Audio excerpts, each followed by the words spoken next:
আসসালামু আলাইকুম, সবাইকে স্বাগতম। রান্না করছি ডিম পোচের কোরমা। প্রথমে একটা প্যানে 3 টেবিল চামচ সয়াবিন তেল দিয়ে দিব। তেলটা গরম হয়ে আসলে দিব 3টা পেঁয়াজ কুচি, 2টা লবঙ্গ, 2টা গোলমরিচ ও একটা তেজপাতা।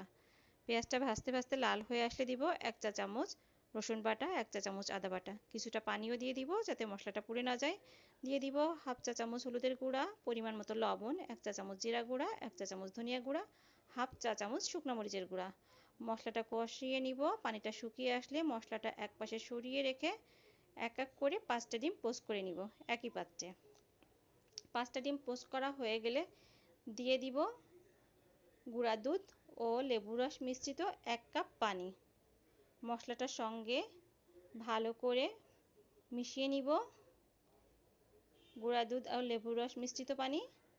তারপর কিছুক্ষণ জাল করে নিব। কিছুক্ষণ জাল করার পর উপর থেকে ছড়িয়ে দিব